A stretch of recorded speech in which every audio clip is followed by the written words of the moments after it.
I used to think camping was the easiest way to clear my head. A tent, a fire, and a night of quiet always did more for me than a week of vacation. That changed in 2019, on a trip that should have been nothing but peaceful. My cousin Jake and I had been talking for months about heading back into the Kaibab National Forest north of Flagstaff. We'd gone there plenty of times when we were kids with my uncle. He knew all the safe spots. This time it was just the two of us. No plan, no reservation, just a weekend of stars and quiet. We reached the dirt road a little before sunset. The air smelled dry, almost metallic, like it does right before it rains in the desert. The track ended at a small clearing about 50 yards across, surrounded by ponderosa pines. It felt tucked away from everything. We pitched a tent, built a ring of stones of fire, and got it going before dark. Sparks rose into the dusk like tiny fireflies. For a while, that was all there was: the soft crack of wood, a can of beer sweating in my hand, and Jake telling stories about people he worked with on job sites. It wasn't until the forest went quiet that I realized how much noise had been missing. The wind died. The crickets stopped. You notice silence out there. It presses in, like sound itself got swallowed. Something snapped out in the dark. A single, sharp crack of wood. Jake looked over the flames. "Deer?" he asked. I nodded, though I wasn't sure. The sound had come from the direction where our truck was parked. Another minute passed. Then a low, dragging sound started, slow and steady, like something heavy being pulled through leaves. Jake laughed under his breath. "Probably a raccoon dragging your cooler." He stood, grabbed the flashlight, and walked a few steps toward the truck. The beam of light bounced between the trunks. "See," he called. Nothing. But he didn't sound convinced. He swung the light again, slower. The beam caught on something pale just above the ground. Smooth, rounded. Then it was gone, slipping behind a tree. Jake took a half step back. "You saw that, right?" I nodded. "Probably bark." He didn't argue, but he didn't move closer either. We backed toward the fire, pretended to joke about it until the tension thinned out enough to sit again. The next hour passed quietly. The logs burned down to red coals. Clouds started sliding in, smothering the moon. Jake yawned and said he was heading to bed. I stayed up, feeding the fire, trying to convince myself that the dark shape I'd seen had been nothing more than a trick of the light. Around midnight, I heard the dragging again. Only this time it wasn't coming from the truck. It circled behind me, slow, patient, deliberate. I froze. The fire popped and hissed, and I could feel the sweat cooling on the back of my neck. My flashlight was sitting next to my chair, but I didn't reach for it. I just listened. Something brushed against the canvas of the tent. A faint scraping, like fingertips sliding along fabric. "Jake," I whispered. He didn't answer. The scrape came again, then stopped. For a few seconds, I couldn't even breathe. Then Jake's voice came from inside the tent, muffled and sleepy. "What?" "Someone's out there." He groaned. "It's the wind." "There is no wind," I said, maybe too loud. Before he could reply, the tent rustled again, this time harder, like something pressing a hand against it from outside. Jake shot upright, unzipping the flap in one motion. The fire threw a weak glow over the clearing. Nothing moved, no sound, just the trees standing perfectly still. Jake stepped out with the hatchet we'd used for firewood. "Hello," he called. "You lost." Only the echo of his voice answered. We both stood there for a long moment, then decided we'd feel better in the truck. We grabbed the keys and climbed in, slamming the doors, locking them without saying anything. The dashboard clock said 12:43 a.m. For a while we just sat there, watching the fog of our breath on the windshield. Jake cracked his window an inch to listen. At first there was nothing but our own breathing, then a soft tap against the tailgate. He turned the key in the ignition. The starter coughed once, then went silent. He tried again. Nothing. The tapping moved along the side of the truck, light and irregular, like someone dragging their fingernails across the metal. It reached my door and stopped. I leaned forward, staring into the side mirror.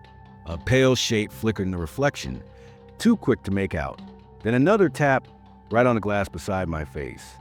I jumped so hard the seatbelt locked. Jake slammed his palm on the horn. The blare shattered the silence, echoing through the forest. For a few seconds, the noise filled everything. When the sound died, the forest was empty again. Whatever had been outside was gone. We waited another half hour before trying the ignition again. This time the engine started like nothing had ever been wrong. Neither of us spoke. We just backed the truck down the trail until we found a wider section of road and parked there, headlights aimed into the trees. Jake exhaled. "We'll drive out first light." I nodded, staring at the glow fading through the branches. My pulse was still hammering. "Did you see it?" He shook his head. "No, but it saw us." We sat there until dawn washed the trees gray. When we finally returned to camp to collect our tent, everything was exactly where we'd left it, except for one thing. Right beside the fire pit, pressed into the dirt, were two long grooves, parallel, as if someone had dragged themselves on their elbows toward the light. Jake stared at them. "You think, let's just pack up," I said. We didn't speak again until we hit the highway. Even now, years later, I can't explain what we heard that night. But sometimes when I'm half asleep, I'll wake to the faint sound of something soft dragging across the floorboard of my apartment. And I'll remember the firelight and that pale flicker at the edge of the trees.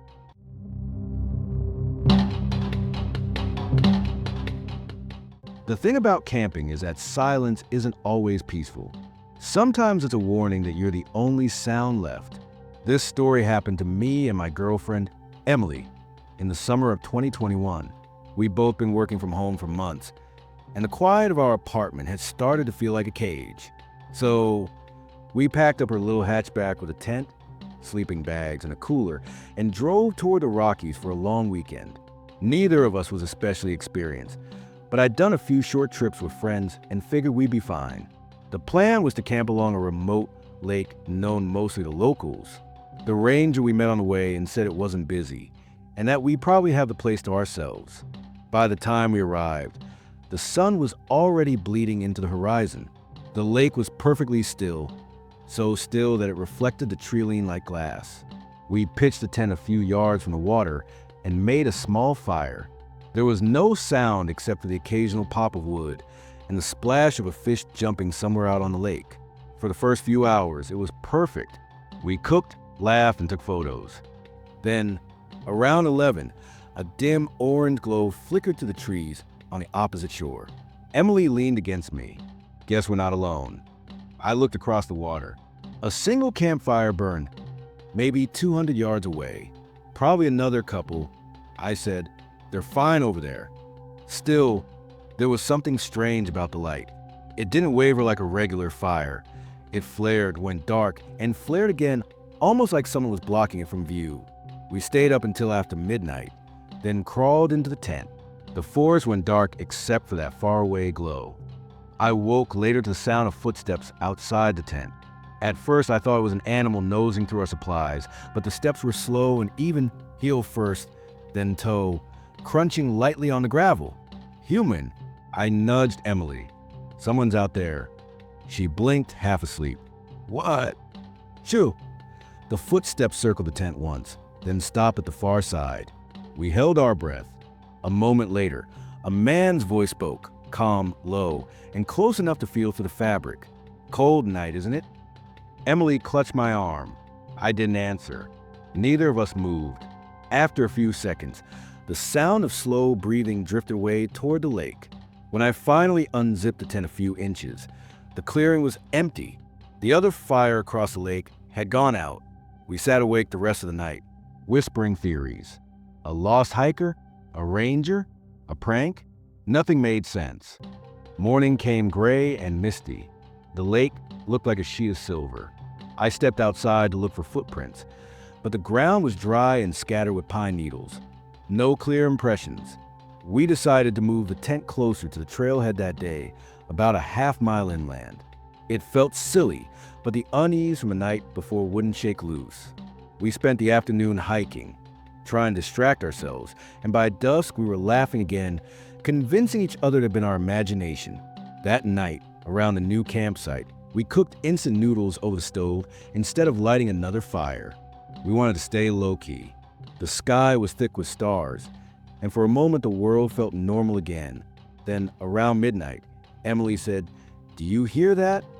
It was faint at first, a rhythmic creak, like would swaying on water. Then came a soft splash.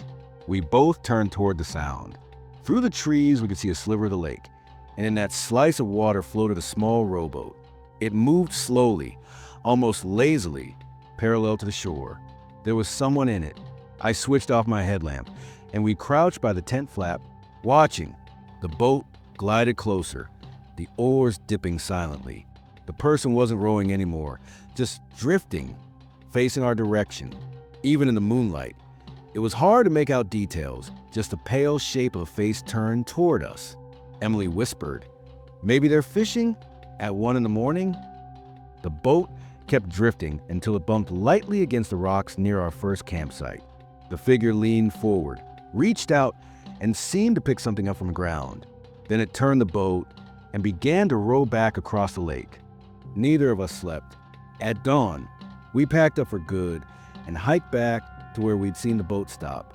The remains of our old campfire were still there, ashes, footprints, and, lying on the ground, a single boot print that wasn't ours. The toes pointed directly toward where we'd moved the tent. Emily crouched to look at it. "Who was that last night?" I didn't answer. My stomach was a tight knot. Beside the print was something half buried in the dirt. A piece of torn fabric, dark blue, damp with lake water. We left it there and headed for the ranger station. The ranger behind the counter was an older man with a weather-worn face. When I told him about the footsteps, the voice in the boat, he frowned but didn't look surprised. "That section of the lake's been closed for months," he said. "Couple of incidents last fall." "What kind of incidents?" He hesitated. A camper went missing. Solo guy, early 30s. They found his gear near the shore, but never found him. Locals still see lights across the lake sometimes. Could just be people ignoring the closure, but he trailed off and shrugged. Emily asked his name, and the ranger checked the old report on his clipboard. "Mark Peterson." He said quietly. The moment he said it, my skin prickled. Because that night, when the voice spoke outside the tent, I could have sworn it said a name before anything else. A single word, whispered right through the fabric. Mark. We never went back to that lake. The tent, the stove, even the cooler, we sold it all. But every now and then, when the weather turns cold, I'll wake in the middle of the night and swear I hear the faint sound of water creaking under oars and that same low voice saying, "Cold night, isn't it?"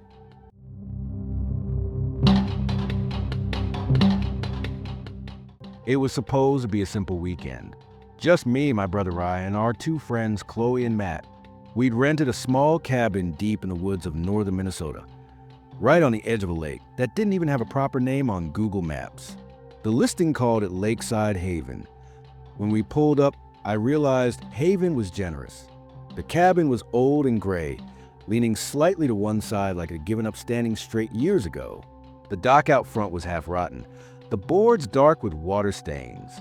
But the place had power, running water, and a killer view of the lake. That was all we needed. We unpacked, cracked open some beers, and watched the sunset bleed across the water. The lake was completely still, ringed by a thick forest on all sides. No houses, no boats, no other cabins in sight. It felt like we were alone in a world that time had forgotten. As the sun went down, the temperature dropped fast. The air smelled like pine and coal metal. By the time we built a fire outside, a fog had started to creep across the lake, curling around the dock and swallowing the reflection of the moon. That's when we first heard it. A scream. It cut through the still air like glass breaking underwater, muffled but sharp. It came from somewhere across the lake. We all froze. Chloe looked at me. Was that a person? Matt laughed nervously. Probably a loon or something. Those birds make weird noises. But I'd grown up in the Midwest. I knew what a loon sounded like. This wasn't it. This was human. It sounded like someone shouting for help, except it was distant. Like whoever was had their mouth covered. Ryan grabbed his flashlight and aimed it across the fog. "Hello," he shouted. The sound echoed, then faded. Nothing. just a faint lap of water against the dock. We tried to laugh it off, but the air never felt right again that night. Every time the wind shifted, it carried that faint echo of the scream, like it had soaked into the trees. We went inside soon after, locked the doors, and turned on the little space heater by the couch. Ryan tried to joke there was probably some campers partying across the water. Still, nobody slept easily. The next night was colder. The fog rolled in thicker, smothering the lake until it looked like an endless gray sheet. Around midnight, we were sitting around playing cards when Chloe froze mid-deal. "There's a light," she whispered. We all turned toward the window. Through the fog, across the lake, a single flashlight beam flickered, then another and another. It looked like 3 or 4 lights moving along the shore, slow and aimless. Matt said, "Maybe more campers showed up?" Ryan frowned. "There's no other rental listed anywhere near here, and there's no road on that side." We stood at the window, watching the lights drip between the trees. Every few seconds, they'd vanish, then reappear closer to the water. Then, faintly, came that same scream, this time higher, sharper, and followed by another sound, like someone calling back. A second scream, overlapping the first. "Should we call the cops?" Chloe asked, her voice shaking. "About what?" Ryan said, "We don't even know what we're hearing." But that wasn't true. We all knew exactly what we were hearing. We just didn't want to admit it. At around 2 in the morning, the screams came again, louder this time, echoing straight across the water like they were right outside the window. Matt grabbed his flashlight and said, "I'm going down to the dock."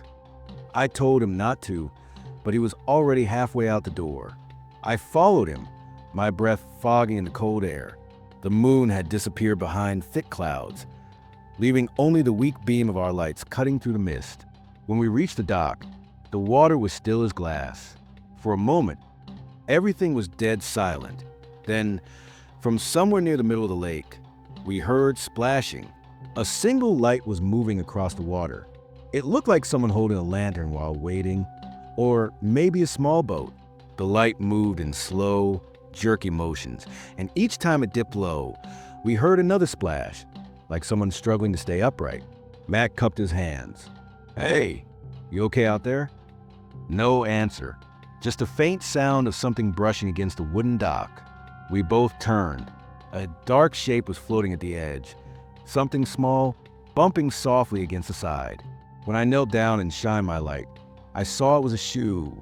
Not a hiking boot, not a sandal. Just a single men's sneaker, soaked and covered in Black Lake muck. Matt stepped back. "What the hell?" That's when we heard it again. The scream. Closer. This time, it wasn't across the lake. It was somewhere behind us. We both spun around, lights flashing across the shore. For a split second, I saw a movement between the trees. Something tall and hunched, moving fast. Then it was gone. We ran back to the cabin. Morning came gray and silent. No fog now, no screams, just a still, endless lake that looked peaceful again. None of us spoke much over breakfast. Ryan said we should check the other side of the lake before we left, just to make sure no one was hurt. I didn't want to, but Matt insisted he'd feel guilty if we didn't. We drove the long way around, a narrow dirt road that wound through the forest until it curved toward the opposite shore. There was no sign of campsites, no vehicles, no docks, but the ground near the water was soft. You could see where something or someone had dragged through the mud. A few feet away, tangled in the reeds, was a small wooden rowboat, half submerged, one or missing, the bottom filled with lake water. Ryan stepped closer. "There's something inside." I followed his gaze, and my stomach dropped.